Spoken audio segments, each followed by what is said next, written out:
Hi వర్స్ welcome to our channel. Junior NTR గారు రాజకీయాల్లో లేకపోయినప్పటికీ ఏపీ రాజకీయాల్లో మాత్రం ఆయన పేరు ఎప్పుడు వినబడుతూనే ఉంటుంది. అయితే ఇప్పుడు అసలు ఆయన వచ్చే ఎలక్షన్స్‌లో ఎవరికి సపోర్ట్ చేస్తున్నారు? ఏ పార్టీకి సపోర్ట్ చేస్తున్నారు? అనే ప్రశ్న అయితే ఒకటి అందరిలో ఉంది. అయితే లేటెస్ట్‌గా ఆయన కొన్ని ఫోటోస్ చూస్తే, ఆ ఫోటోస్‌లో ఆయన వేసుకున్న డ్రెస్ చూస్తే, దాని మీద ఉన్న ఒక సింబల్ చూస్తే ఈయన పర్టిక్యులర్ ఒక పార్టీకి సపోర్ట్ చేస్తున్నారని చెప్పేసి కొన్ని వార్తలు రావడం చూస్తున్నాం. అసలు ఆయన వేసుకున్న డ్రెస్ ఏంటి? దాని మీద ఉన్న సింబల్ ఏంటి? నిజంగా ఆయన ఆ పార్టీకి మద్దతు తెలుపుతున్నారా లేదా? సో ఇదే అంశం మీద డిస్కస్ చేయడానికి ప్రెజెంట్ మనతో పాటు సీనియర్ జర్నలిస్ట్ జయదేవ్ గారు ఉన్నారు. వారితో ఒకసారి డిస్కస్ చేద్దాం. సార్ నమస్కారం సార్. నమస్తే. సార్ ఎన్టీఆర్ గారు అంటే రీసెంట్ గా కొన్ని ఫోటోస్ బయటకు రావడం చూస్తున్నాం. సో ఆయన ఆ ఫోటోస్ లో ఒక డ్రెస్ మీద ఉన్న సింబల్ బట్టి పలానా పార్టీకి సపోర్ట్ చేస్తున్నారు అని చెప్పేసి కొన్ని వార్తలు వస్తున్నాయి. అంటే ఆయన రాజకీయాల్లో లేరు, అసలు ఏ పార్టీకి సపోర్ట్ చేస్తున్నా కూడా తెలియదు. కాకపోతే ఆయన వేసుకున్న ఆ డ్రెస్ వల్ల ఆ పలానా పార్టీకే సపోర్ట్ చేస్తున్నారని వస్తున్న ఈ వార్తల్లో నిజం ఎంత ఉంది? మరి మీ ఒపీనియన్? ఆయన అంటే ఎలక్షన్స్ దగ్గర పడుతున్నాయి కాబట్టి ఎన్టీఆర్ ఆయన పాపం తెలిసి చేశాడో తెలియక చేశాడో తెలియదు కానీ 2009లో అనుకుంటా టీడీపీ తరఫున ప్రచారం చేశారు. అంటే ఆయన ఎట్లా అంటే హరికృష్ణ గారు అబ్బాయి, హరికృష్ణ గారు అంటే స్వయాన నా ఎన్టీ రామారావు గారు అబ్బాయి. ఆ టీడీపీ పార్టీ కాకుండా ఏ పార్టీ అవుతారు వాళ్ళు? ఆ కుటుంబానికి చెందిన వాళ్ళు ఆ పార్టీ అవుతారు ఆబ్వియస్లీ. అదే విషయం తాతగారు పెట్టిన పార్టీ కాబట్టి చచ్చేదాకా ఈ కట్టి కాలేదాకా అదే పార్టీ అని కూడా ఎన్టీఆర్ గారు కూడా చాలా సందర్భాల్లో చెప్పారు. బట్ ఇప్పుడున్న నేపథ్యంలో సినిమాలు బిజీ వల్ల లేదంటే కాల్ షీట్లు బిజీయో షెడ్యూల్ బిజీ వల్ల ఆయన ఎక్కడే రెస్పాండ్ అవ్వట్లేదు. ఎవరేం మాట్లాడితే ఈ సోషల్ మీడియా వచ్చాక కూడా ఎట్లా తయారైందంటే అవునంటే ఒక బాధ, కాదు అంటే ఒక బాధ. ఇప్పుడు నిన్న చిన్న ఎగ్జాంపుల్ చెప్తాను. ఓల్డ్ సిటీలో మాధవి గారు బీజేపీ తరఫున కంటెస్టెంట్ చేశారు. ఆవిడ ఏం చేశారు, ముస్లిమ్స్ ఉన్న ఏరియాలో స్టార్ట్ చేశారు. స్టార్ట్ చేస్తే అదేంటి మేడం మీరు హిందువు కదా, ఫస్ట్ ముస్లిమ్స్ ఎందుకు స్టార్ట్ చేశారని అడిగాడు.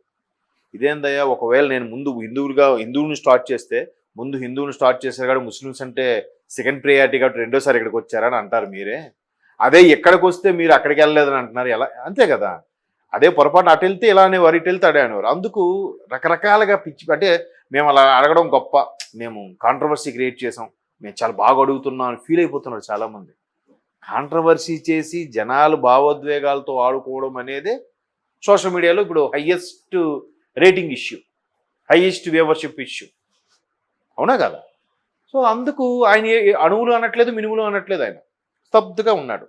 అయితే చంద్రబాబు గారి భార్యని, భువనేశ్వర్ గారిని చట్టసభల్లో అవమానించాలనే విషయం మాత్రం ఇండైరెక్ట్గా డోసేజ్ అయితే ఇచ్చాడు. అలా మాట్లాడడం కరెక్ట్ కాదు అన్నట్టు. ఆ తర్వాత నుంచి ఇప్పుడు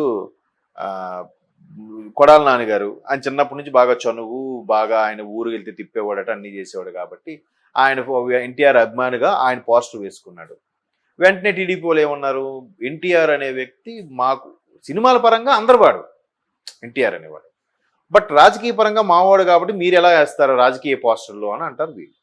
మాకు చిన్నప్పటి నుంచి మా మిత్రుడు కదా అంటారు వాళ్ళు. సో అందుకు ఈ మధ్య కాలంలో కూడా మీరు నమ్మరు, డెవిల్ సినిమా వచ్చింది కళ్యాణ్ రామ్ గారి. దాని ఇంటర్వ్యూలో కూడా దాని ప్రీ లాంచింగ్కి ఇంటర్వ్యూలో అడిగినప్పుడు జర్నలిస్టులు అడిగారు కొంతమంది, ఏంటి ఇప్పుడు తమ్ముడు అంటే, తమ్ముడు ఇంకా దీనికి రాలేదు, ఏదో అంటే మరి నెక్స్ట్ ఎన్నికలకు సంబంధించి పోటీ చేస్తారా, క్యాన్వాసింగ్ దిగుతారా, పోటీ చేయకపోయినా క్యాన్వాసింగ్ దిగుతారా ఏంటంటే తమ్ముడితో అడిగి చెప్తా అన్నాడు. ఆయన తప్పేముంది అందులో? అంటే ఇప్పుడు ఆయన బిజీ షెడ్యూల్ అండి. RRR తర్వాత చాలా దేవర 1 ఉంది, 2 ఉంది, తర్వాత హిందీ సినిమా ఏదో బాలీవుడ్ సినిమా ఒకటి చేస్తున్నారు, ఆ తర్వాత ప్రశాంత్ నీల్ సినిమా కూడా కమిట్ అయిపోయాడు. గ్యాప్ లేకుండా చేస్తున్న వల్ల ఇప్పుడు వెళ్తే ప్రొడ్యూసర్స్కి ఎంత లాస్?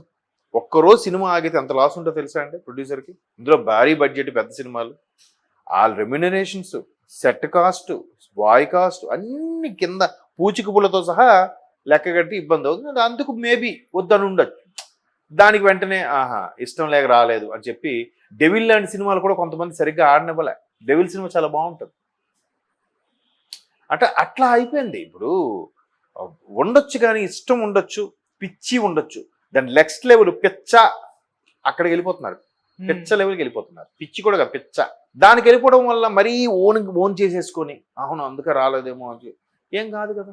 ఆయన ఇంతకుముందే చెప్పాడు 2009లో తాతగారు లాగే కాకి బట్టలు వేసుకోవడం వరకు కూడా క్యాన్వాసింగ్ చేశాడు.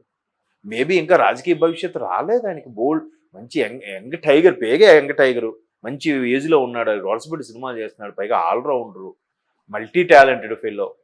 మరి ఇంకా ఆయన సినిమాలో ఇంకా ఉంటుంది, వస్తుంది, ఇంకా టైం ఉంది. ఇప్పుడు ఉన్నారు కదా నాయకులు ఉన్నారు. మరి అలాంటప్పుడు అలా అలా ఆలోచించి చెప్పుండొచ్చు, దానికి వెంటనే ఇలా చేయడం. ఇప్పుడు దానికి మీరు ఏదన్నా వైట్ షర్ట్, అది ప్లెయిన్ షర్ట్ ఏమో, ఫస్ట్ వీళ్ళు సైకిల్ సింబల్ వేసి వీళ్ళు పెట్టుకున్నారంటే మా ఓడేలే ఎట్లాగూ మా నందమూరి తారక రామారావు కదా ఆయన పేరు కూడా. సో నందమూరి తారక రామారావు గారు స్థాపించిన పార్టీలు అదే నందమూరి తారక రావు మా పార్టీలో ఉండకుండా ఎక్కడికి పోతాడు?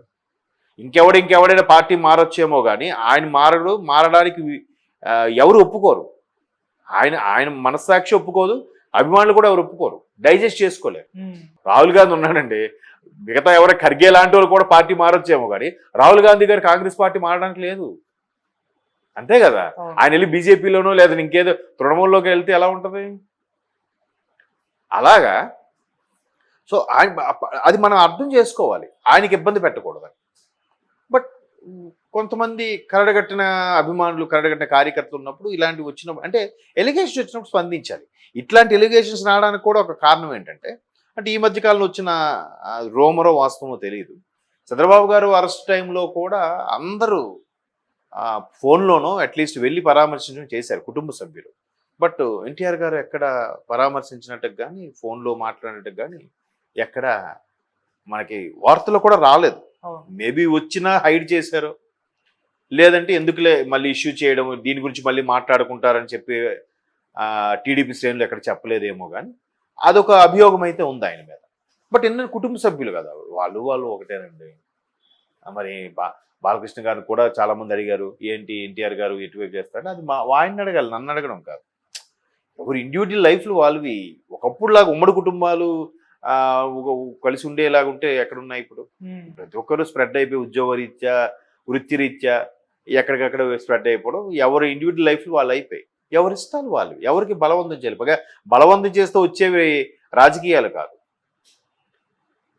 ఆ స్పిరిట్ ఉండాలి, ఇది ఉండాలి, ప్రజలను ఆకట్టుకునేలాగా, ప్రజలతో మాట్లాడినప్పుడు తేజస్సు, ఆ మాట తీరు, ఆ వాక్చాతుర్యం, ఆ సమయస్ఫూర్తి, అవన్నీ అన్నిటికన్నా మించి ఓపిక ఉంటేనే రాజకీయాల్లోకి రాగలుగుతారు. ఎవడు ఎప్పుడు స్టార్ అవుతాడో, ఎవడెప్పుడు ముఖ్యమంత్రి అవుతాడో చెప్పలేం. ఇది సినిమాల్లాగా అరే రాంగ్ చెప్పని ఇంకో టేక్ చేయడానికి ఆప్షన్ ఉండదు. ఒక డైలాగ్ రాంగ్ స్పీచ్లో వెళ్ళిపోయిందంటే సభలోనే ఇంకా దాన్ని పట్టుకుని ట్రోల్ అవుతూనే ఉంటుంది. రాజకీయాలు అంత సామాన్యం కాదు కదా.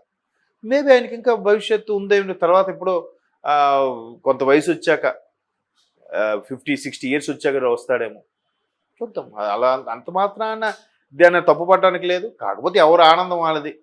ఒకళ్ళు సైకిల్ పెట్టి ఫొటోస్ రిలీజ్ చేస్తున్నారు, వెంటనే వాళ్ళు చూసి ఫ్యాన్ పెట్టి రిలీజ్ చేస్తారు. ఇంకొంతమంది వెంటనే గ్లాస్ పెడతారేమో. మా పవన్ కళ్యాణ్ అన్నా కూడా అది ఎన్టీఆర్కి ఇష్టం, అందుకే పవన్ కళ్యాణ్ గ్లాస్ పెట్టుకుని షర్ట్ వేసుకున్నాను కూడా అన్నది. ఏముంది అది, ఇవాళ రేపు సోషల్ మీడియా వచ్చాక ఇంకో పెద్ద బిగ్గెస్ట్ డౌట్ ఏంటంటే ఏది వాస్తవం ఏది అవాస్తవం కూడా నాకు తెలియట్లేదు. ఆ రిలీజ్ చేసే ఫోటోలు కూడా ఇది నిజమైన ఫోటోనా మార్ఫింగ్ చేశారా అనేది డౌట్. ఇప్పుడు మన రీసెంట్గా కూడా రష్మిక మందన్నకి ఒక అనీజీగా ఉన్న ఫోటోలు పెట్టి చూపించారుగా. ఆడు ఎక్కడ మొన్న దొరికాడు, ఎవడో గుంటూరు వాడంట, అక్కడెక్కడో చేస్తాం, మన తెలుగు వాడే, బట్ అక్కడ బీహార్లోనే ఎక్కడో ఉండి మార్ఫింగ్ చేశాడంట. ఆవిడ కేసు ఫైల్ చేస్తే మొన్న దొరికాడు. అంటే ఎవరో ఒక ఇంగ్లీషు అమ్మాయి తాలూకు ఫేస్కి రష్మిక మందన ఫేస్ పెట్టి ఆవిడని అసభ్యంగా నెట్లో ట్రోల్ చేశాడు. అది అందుకే ఏది వాస్తవం అవాస్తవం తెలియదు. కాబట్టి ఇది కూడా ఆయన నిజంగా సైకిల్ పెట్టుకుని షర్ట్తో వచ్చాడా, లేదా ఫ్యాన్ పెట్టుకుని షర్ట్తో వచ్చాడా, ప్లెయిన్ షర్ట్తో వచ్చాడా అనేది ఆయన చెప్పడు. ఆయన చెప్తే మళ్ళీ అదొక ఇష్యూ. మన వాళ్ళు వదలరుగా సింపుల్గా. కాబట్టి అలా క్లోజ్ అంతే అక్కడికి. అది okay sir, thank you so much sir.